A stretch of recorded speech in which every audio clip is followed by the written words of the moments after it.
Hey everyone, in today's video, I'm going to be talking about 4 dividend stocks that I'll be buying throughout the month of January 2024. Now, not only are these dividend stocks, but I believe each of these dividend stocks can actually increase their dividends going into the future, which really helps me compound my dividend income for years to come. So I'm excited to get into this one. If you like this kind of content, be sure to give this video a big thumbs up. Really does help with the channel. And with that, we'll jump into number 1, which is Fortis. Fortis is a regulated utility company that operates across North America. As you can see here, in the last year, the stock's pretty flat. It actually ran up to over $60 a share, but as interest rates continued to ramp up and have no appearance of slowing down, the stock actually slipped almost 20% off of those highs. It's rebounded a bit here as interest rates have kind of outlooked down in 2024. And you may be asking, why does interest rates matter so much for a stock like this? But when you have a company whose earnings are pretty predetermined given the regulated nature of their earnings, it really does start trading a bit like a bond in the short term. With that being said, in the long term, this company and lots of these regulated utility companies have been able to deliver alpha over bonds. You can see here you're getting paid a 4 to 5% dividend, and then also a total return on the capital appreciation of about 5% a year over the last 5 years. And that's despite interest rates going up. When you look longer term, they've obviously blown it out of the water and created a lot of value. So short term, yes, trades kind of like a bond a bit, but over the long term, it definitely has the opportunity to do significantly better than that. Looking into their business a bit, they have guided to grow their dividend 4 to 6% each year until 2028. I've actually owned this stock for a while, and they've been pretty consistent with their guidance. I think they've grown their dividend about 6% a year over the last 4 or 5 years, despite everything that's been going on. So I truly believe they will grow this 4 to 6% a year. That may not sound like a lot, but that means in 2028 versus today, this stock that I'm buying today will have a 30%, give or take, higher yield when I compound it out. So instead of a 4.3, 4.4% dividend, this dividend will be closer to 6% my yield on cost in just a handful of years, and that will hopefully grow into the future as well. So 50 years of dividend increases, feel pretty safe knowing that this will be an income, an area of income that will continue to grow for me. You can see here they're really focused on the growth of their rate-based revenue and income. They actually highlight it as a key performance indicator across their investor day highlights. They talk about how they plan to grow 7, 8, 9% in future years, as well as that's really the stability that they make future capex investments on, ensure their dividend safety on, guide their dividend growth on. So they really want to continue to grow their regulated rate-based income and revenue there, and you can just see that there. Also have huge capex plans on this company to make the company cleaner, greener, really more with the times and where energy is going across North America and the world. So lots of investments made in that space if you were to go through their entire presentation here. In terms of where they have exposure, I really like how they're pretty well diversified geographically. They have obviously some New York exposure, some Eastern Canada exposure, some Caribbean exposure, some infrastructure exposure, and then they also have lots of exposure between Arizona, Alberta, BC, ITC. So they have a lot going on in their business. It's not like one natural disaster or something can completely wipe them off the map, because they truly operate all around North America, which is great as well. One thing I like to look at, especially with these utility companies that tend to have a good amount of debt since their income's so stable, is just when it's coming due, especially with interest rates that have gone up a lot over the last few years. Debt servicing can impact earnings per share and funds from operations per share in these stocks that have pretty set revenues. As expenses ramp up, that can directly flow down to EPS and their ability to hit cash flow and dividend growth targets. So what I like, at least in the next couple of years, is they have pretty small amounts of debt coming due. In 2026, 2027, it does ramp up a lot. So I am watching for that. Hopefully in the next few years, they can kind of start paying some of that or refinancing that down. I think that's typically how they manage it. And I don't think they'll have any challenges doing that given the operational performance of the business. But that's just something I'll continue to watch on the annual reports, maybe at the end of 2024 when it's a bit closer. So just a watch out there. In terms of their valuation, they're expected to do about $3.20 a share. So the stock's trading at about 17 times earnings. They pay a 4.25% dividend at current levels here. So, a company that's paying over a 4% yield, guiding for 5-6% dividend yield, 5-6% dividend growth per year, which is a pretty nice growth rate on a yield over 4%.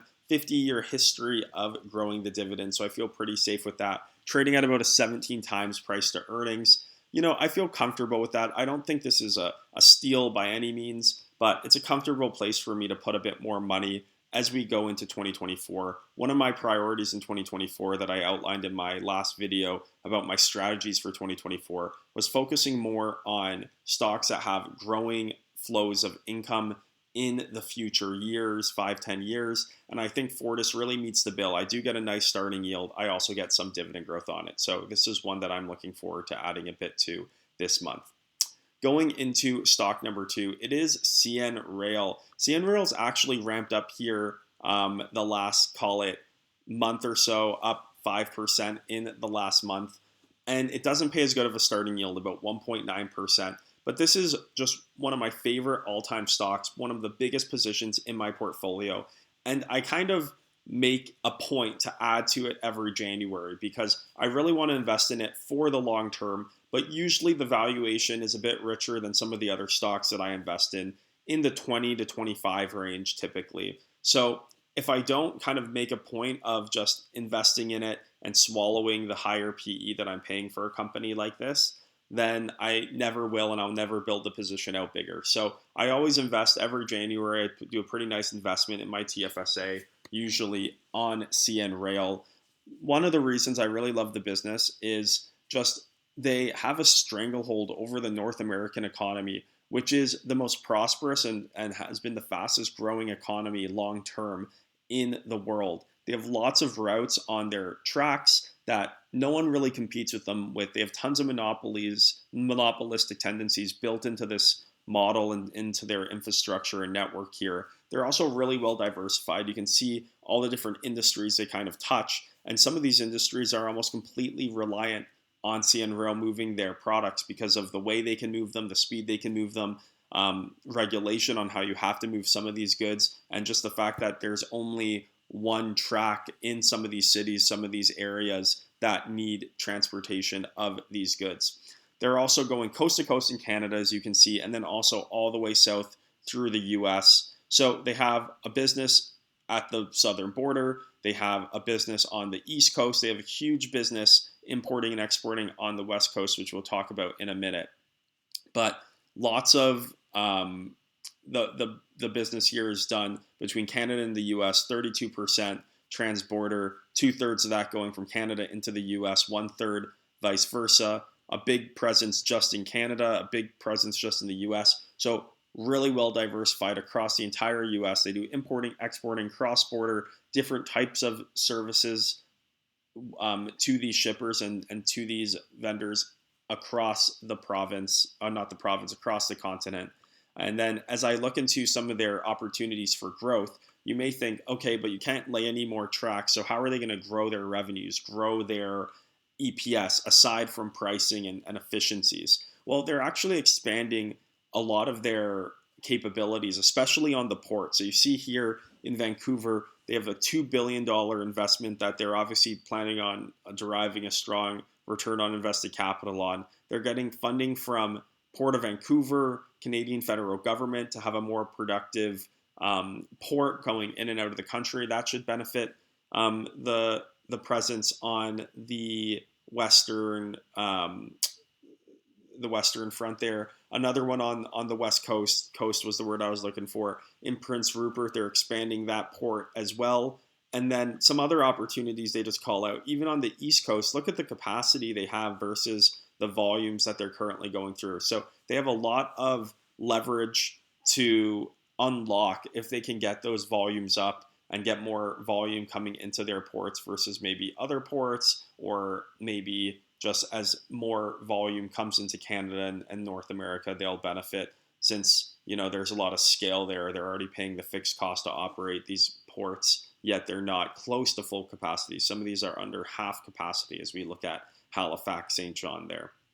So those are some growth opportunities. They also have other ones across their network, but they have no shortage of areas to invest. In terms of the dividend, and back to that story on Fortis, how I'm trying to continue to invest more in dividend growth stocks than high yielding stocks here. You can see this company's increased their dividend about 1,000% in the last 20 years, or under 20 years, closer to 15 years here, and they've continued to grow it since 2021. So this is definitely a dividend growth stock. They've increased their dividend on a CAGR of over 10% since going public in the 90s. So even though you're getting a starting yield about 1.9%, you can expect it to grow pretty quickly. I think when I first invested in the stock, its dividend was in the 30 cents per quarter. So probably about $1.20, $1.25, $1.25 a year. And I think their current quarterly dividends are in the high 70s. So probably close to $3 a year. So about 150% higher than it was when I started investing in this stock.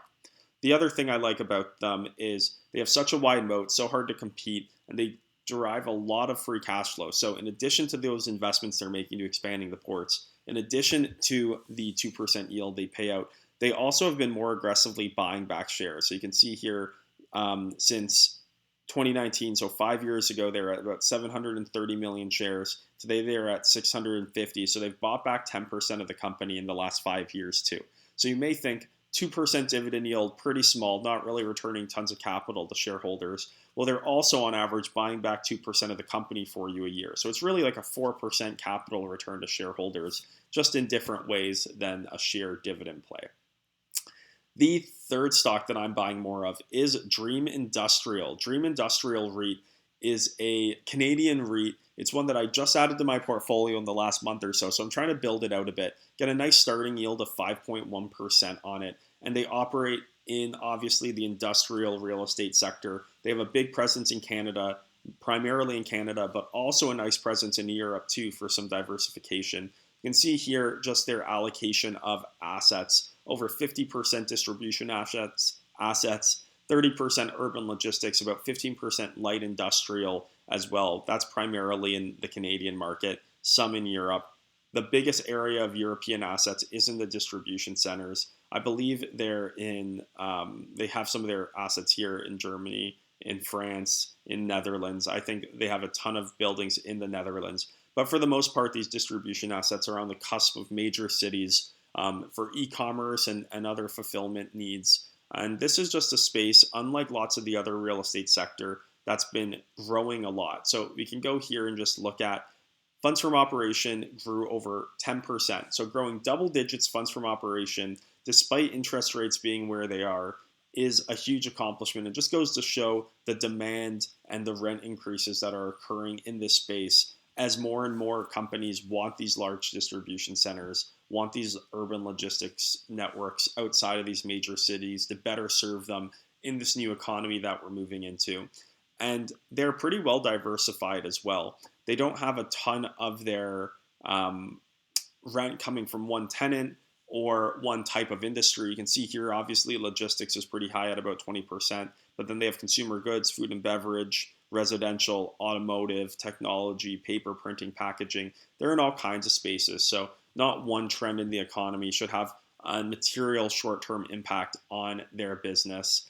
Last but not least here, just wanted to show the net asset value of the company. So net asset value is just if you take the total value of all their properties, and this is done by accountants, I think on a quarterly or annual basis, and then take all the debt out, how much each share would be worth in equity. You can see here a couple things that I like. Obviously, I like buying in at $13.75 when the net asset value is $16.80. It means I'm getting like a 25% discount on the shares, just on the real estate, which is kind of common practice right now in REITs as that sectors trade down overall. But what I'd like to see even more is the growth. So it went from $9 to $10, almost $12 to $15 to $17, pared back a bit in the last year with those interest rate hikes, maybe paring down the value of some of their assets. But with that being said, overall, they've had a really nice growth trajectory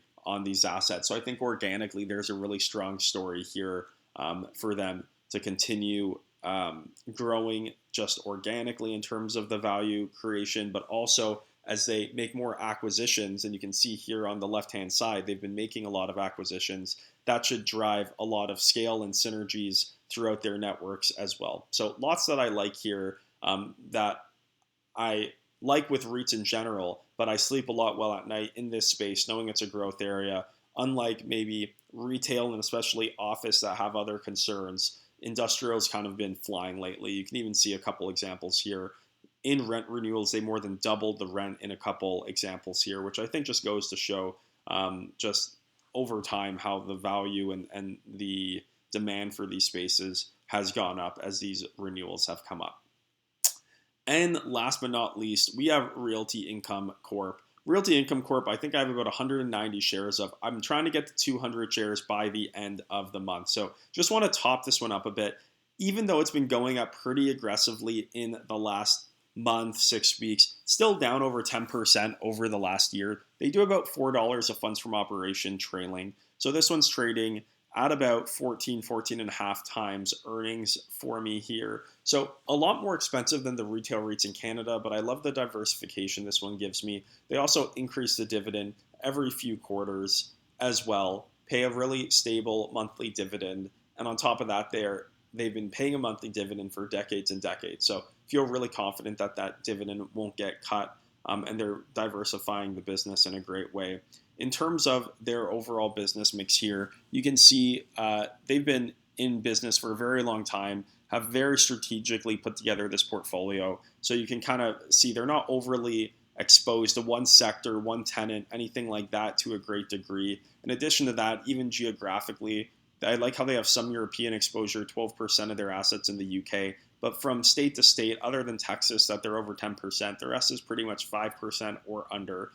And from a sector point of view, grocery stores 11%, convenience 10, et cetera, et cetera. It's not like they're 50% or 60% in one asset class. So they've kind of worked this over a long period of time, but very well diversified in all directions in this name. They've also been continuing to do pretty large acquisitions to drive increased synergies, increased scale in their operation. They bought 20% of the Bellagio Casino, which is a triple net lease in Las Vegas, just this last year for about $1 billion.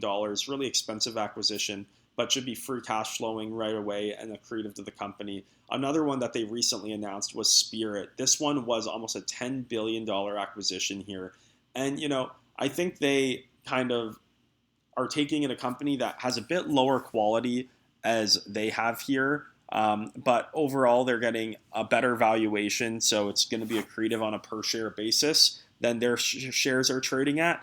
And they are getting about a quarter of this company, so $2.5 billion, $3 billion or so in worth of industrial real estate, which they're really under penetrated on. They're primarily a retail REIT. And based off of that last conversation on Dream Industrial, I really do like that exposure. So at least they're getting some of that industrial side. I think they have a couple percent office in here, which I think they'll eventually dispose of. They don't really seem interested in it.